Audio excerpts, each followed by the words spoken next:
Welcome back to Mellifluous English.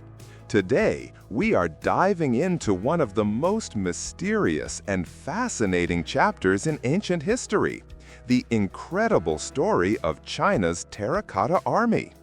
We'll explore the dark secrets, terrifying obsession, and political ambition behind the first emperor, Qin Shi Huang, and the legendary underground empire built to protect him in the afterlife. This lesson is designed for B2 level English learners. To help you get the most out of it, we'll start with a key vocabulary list featuring 15 essential words with American pronunciations and dictionary definitions. After that, we'll jump straight into the full historical story. Grab a cup of tea and enjoy the lesson.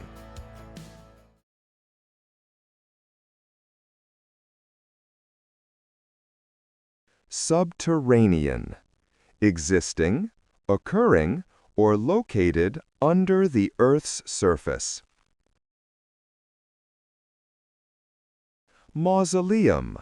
A stately and large stone building used as a monument housing a tomb or tombs.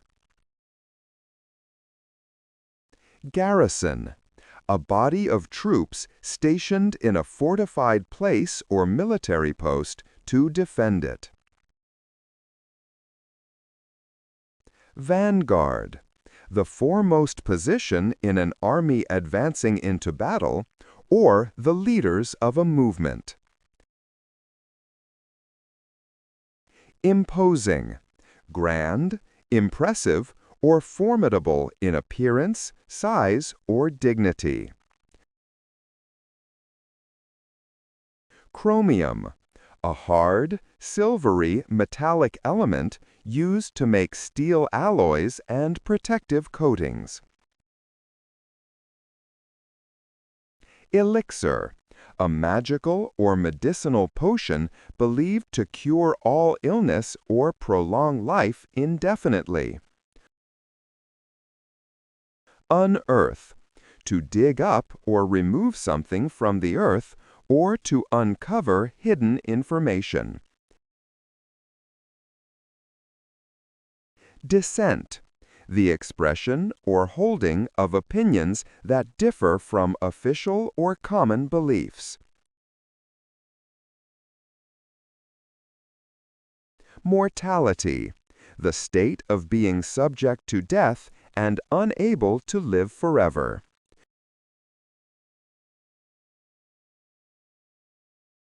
Vengeance. Punishment inflicted or retribution exacted for an injury or wrongdoing. Ruthless. Having or showing no pity, compassion, or mercy for others. Excavate.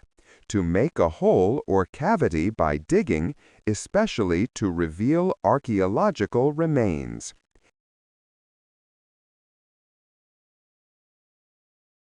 Infantryman.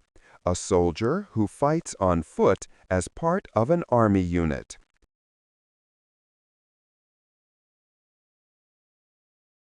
Tyrant.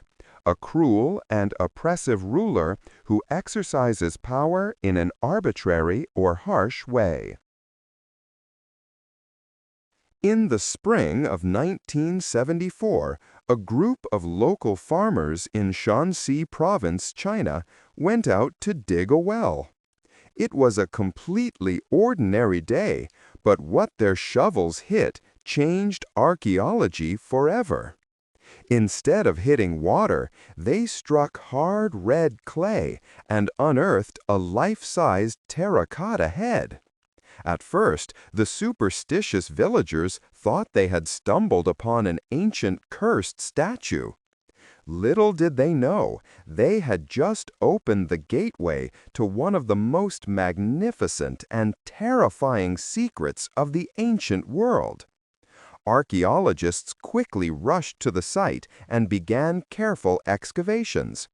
What they discovered was not just a few scattered figures, but an entire underground empire.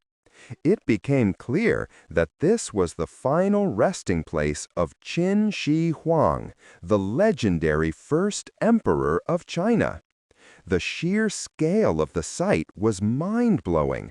It wasn't just a tomb, it was a massive subterranean military complex designed to protect the ruler in the afterlife, hidden from human eyes for over 2 millennia. To understand why this army exists, we have to look at the man behind it. Qin Shi Huang was a ruthless visionary.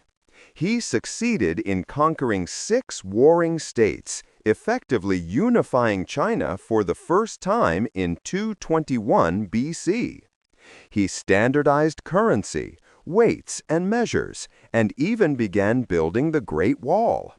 However, his achievements came at a bloody cost. He was an absolute tyrant who crushed dissent, burned books, and buried scholars alive. As he grew older, the emperor became deeply obsessed with his own mortality. He was absolutely terrified of death and the vengeance of the spirits of those he had killed in battle. He spent the latter half of his life desperately searching for the elixir of life, sending expeditions to find mythical islands of immortality. Ironically, it is believed he died from swallowing mercury pills, which his court physicians falsely promised would make him immortal. Knowing that physical immortality might fail, Qin Shi Huang prepared a backup plan, an underground empire where he would rule forever. Construction of his massive mausoleum began long before his death, lasting for nearly 40 years and requiring the forced labor of over 700,000 workers. The scale of production was essentially an ancient assembly line, utilizing advanced technology and highly organized management long before the industrial age. The attention to detail was extraordinary. Archaeologists have discovered that the figures weren't made from a single mold. Instead, workshops created separate body parts, heads, arms, torsos, and legs, and then assembled them. Experts have identified at least 8 distinct face shapes, which were customized with unique hairstyles, ears, and facial hair. Every single soldier was painted in bright, vivid colors, though most of the pigment vanished within minutes of being exposed to the modern air.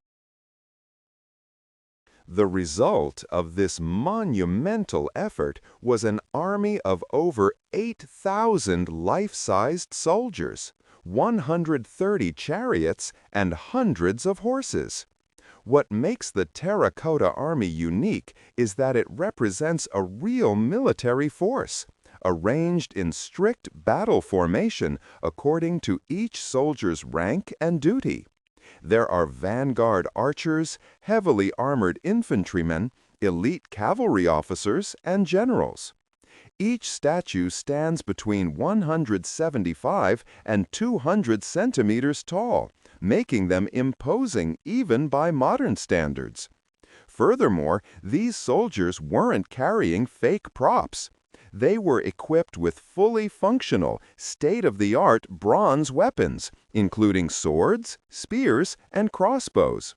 Fascinatingly, many of these weapons remained incredibly sharp and rust-free after 2,000 years due to a protective chromium coating, a technology modern science only patented in the 20th century. The emperor wasn't just building a monument, he was genuinely preparing for a full-scale war in the spiritual realm. As impressive as the Terracotta Army is, it is only the outer guard. The actual tomb of Emperor Qin Shi Huang remains completely unopened to this day, sealed beneath a massive artificial hill nearby. Ancient historical records claim that the tomb contains an incredible miniature model of the emperor's empire. It is said to feature palaces, towers, and rivers filled with flowing liquid mercury, mechanically pumped to simulate the Yangtze and Yellow rivers. Modern scientists have used advanced ground-penetrating radar and taken soil samples, which indeed revealed dangerously high levels of mercury contamination in the mound.